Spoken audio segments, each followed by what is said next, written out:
Bismillahirrahmanirrahim. Assalamualaikum warahmatullahi wabarakatuh. Perkenalkan, nama saya Fadil Muzaki dari kelas PAI 4B dengan NIM akhiran 70. Ingin menjawab pertanyaan untuk memenuhi tugas ujian akhir semester mata kuliah Manajemen Lembaga Pendidikan Islam dan Filsafat Pendidikan Islam. Untuk soalan yang pertama yaitu coba Anda jelaskan apa saja manfaat mempelajari filsafat pendidikan Islam dan mengapa filsafat pendidikan Islam perlu dikaji, dan menjelaskan pengertian filsafat pendidikan Islam.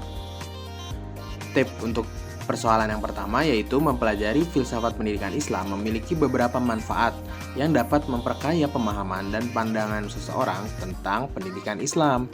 Ada apa aja? Yang pertama yaitu filsafat pendidikan Islam membantu individu memahami tujuan utama dalam Islam. Yang kedua, studi tentang filsafat pendidikan Islam dapat mengintegrasikan pendidikan dan nilai-nilai agama. Hal ini memungkinkan para pendidik untuk merumuskan kurikulum dan metode pembelajaran yang selaras dengan prinsip-prinsip agama Islam, sehingga siswa dapat memahami hubungan antara pengetahuan dunia dan nilai-nilai agama dalam konteks yang menyeluruh. Nah, terus yang ketiga, membangun pemikiran yang kritis. Studi filsafat pendidikan Islam melibatkan analisis kritis terhadap berbagai isu pendidikan dan konteks yang Islami.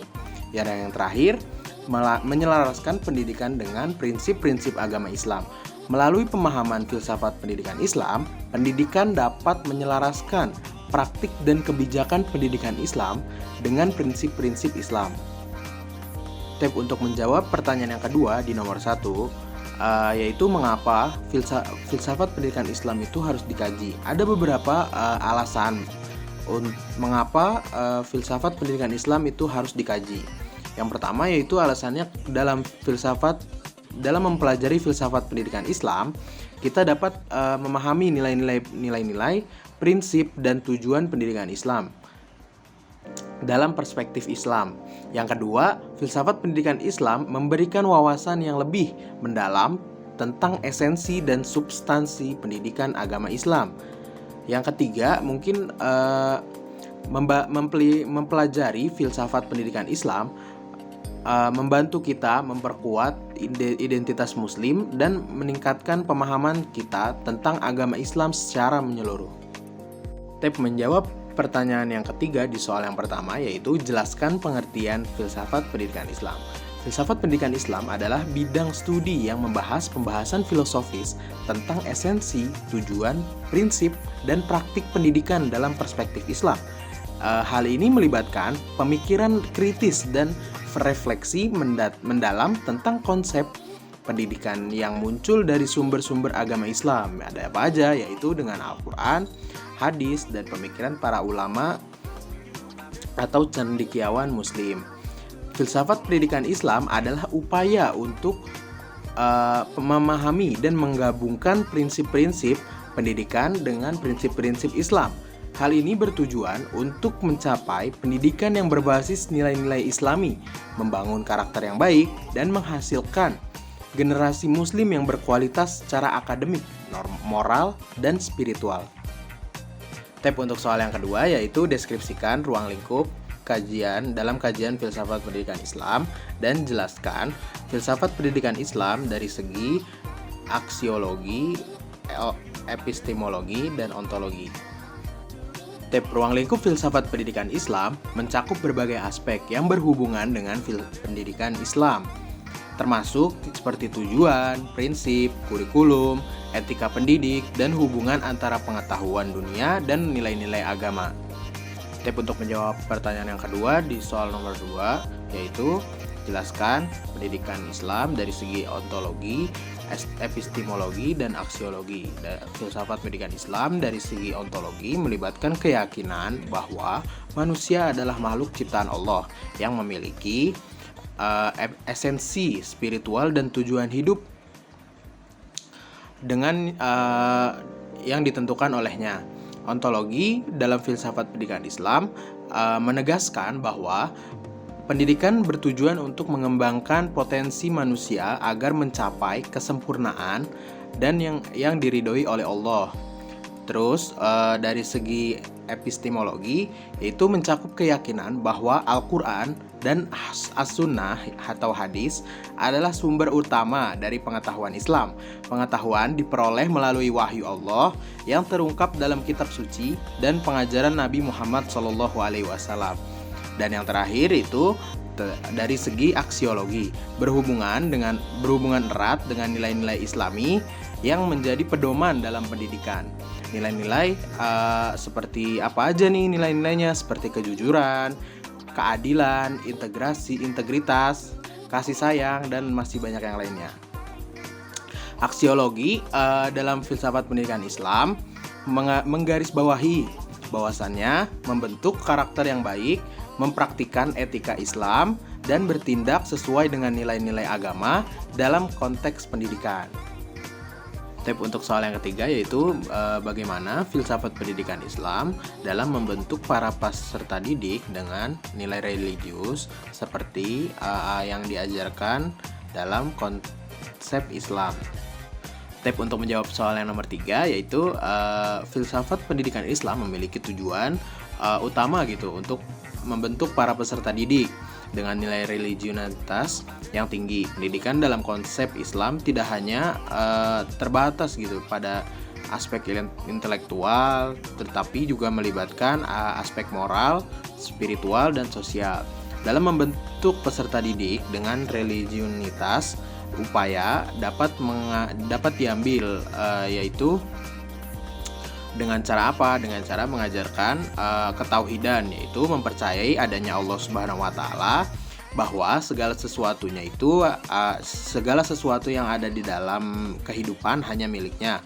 Peserta didik diajarkan untuk mengembangkan rasa takut terhadap Allah Subhanahu wa taala dan rasa cintanya kepada Allah dan ketergantungan yang penuh kepadanya. Lalu yang kedua, mengajarkan pentingnya Al-Quran dan Al-Hadis. Peserta didik diajarkan untuk mengambil nilai etika dan moral spiritual juga yang terkadang dalam sumber-sumber tersebut dalam panduan hidup. Yang ketiga, mengajarkan peserta didik untuk berakhlak mulia, bertujuan supaya peserta didik dapat menerapkan akhlak terpuji tersebut di dalam kehidupan sehari-harinya. Seperti apa? Seperti rendah hati, jujur, peduli terhadap sesama, dan lain-lain. Yang terakhir itu pentingnya menjalani hubungan yang dekat dengan Allah melalui ibadah dan amalan yang benar. Peserta didik diajarkan untuk melaksanakan ibadah gitu. Dengan melaksanakan ibadah itu kan menjalin hubungan antara kita dengan Tuhan gitu, dengan Allah Subhanahu wa taala, dengan melaksanakan sholat, melakukan puasa, membayar zakat mungkin, atau dengan haji bila mampu, sebagai wujud ketakwaan kita sebagai peserta didik atau pendidik terhadap Allah Subhanahu wa taala. Tip untuk pertanyaan yang keempat yaitu bagaimana sikap seorang pendidik dalam mengaktualisasikan nilai yang terkandung dalam agama yang bisa mengantisipasi pengaruh negatif dan pengkultusan dan fanatisme. Tip untuk pertanyaan yang keempat yaitu tadi sebagai seorang pendidik penting untuk memiliki sikap yang bijaksana dan seimbang dalam mengaktualisasikan nilai-nilai agama tanpa jatuh ke dalam pengkultusan dan fanatisme yang berpotensi membawa pengaruh negatif.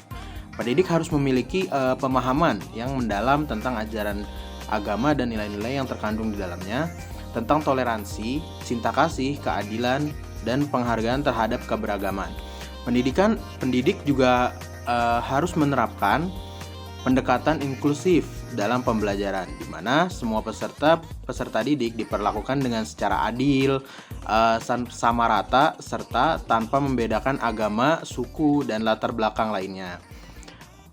Mendorong pemikiran yang kritis dan analitis, membantu peserta didik untuk memahami bahwa ajaran agama harus dipahami dalam konteks yang lebih luas, mempertimbangkan nilai-nilai moral dan etika dan kemanusiaan. Pendidik juga harus mempromosikan nilai-nilai nilai-nilai agama melalui cerita gitu, contoh nyata dan kegiatan praktis, sehingga peserta didik dapat memahami gitu, dapat melihat bagaimana nilai-nilai agama dapat diterapkan dalam kehidupan nyata dengan cara yang positif dan inklusif. Step untuk menjawab persoalan yang kelima yaitu yang di sini, pendidik harus mengutamakan pendidikan moralitas dan nilai-nilai etika. Terlepas dari tekanan ekonomi yang ada, penting untuk membantu peserta didik memahami bahwa moralitas tidak boleh dikorbankan demi tujuan ekonomi semata. Pendidik harus mendorong kesadaran sosial dan empati dalam peserta didik. Hal ini bertujuan juga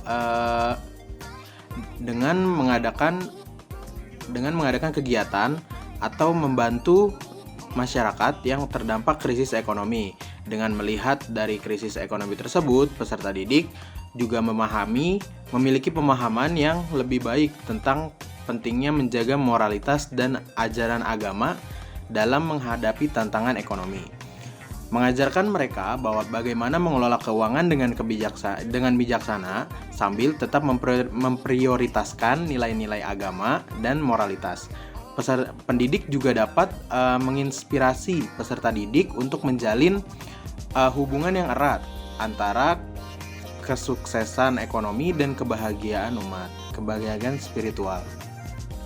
Step untuk menjawab persoalan yang nomor 6 yang ada di sini yaitu Islam memberikan panduan yang jelas tentang interaksi manusia dengan alam semesta melalui pendidikan Islam. Dalam Islam, alam semesta dianggap sebagai karunia dari Allah Subhanahu wa taala yang diberikan kepada manusia untuk dimanfaatkan, namun dengan bertanggung jawab dan kewajiban yang tertentu. Melalui pendidikan Islam, peserta didik ataupun pendidik diberikan pemahaman dan nilai-nilai yang mendorong mereka untuk menjaga, memelihara, dan menggunakan alam semesta dengan bijaksana. Pendidikan Islam memotivasi manusia untuk menjadi pelayan gitu, yang bertanggung jawab terhadap alam semesta, kayak menjaga lingkungan dan lain sebagainya. Menghindari eksploitasi yang berlebihan dan membangun kehidupan yang seimbang serta kebutuhan manusia dan pelestarian alam semesta. Mungkin cukup sekian pemaparan jawaban dari saya mengenai hal tersebut. Kurang lebihnya mohon maaf. Wabillahi taufiq wal hidayah. Wassalamualaikum warahmatullahi wabarakatuh.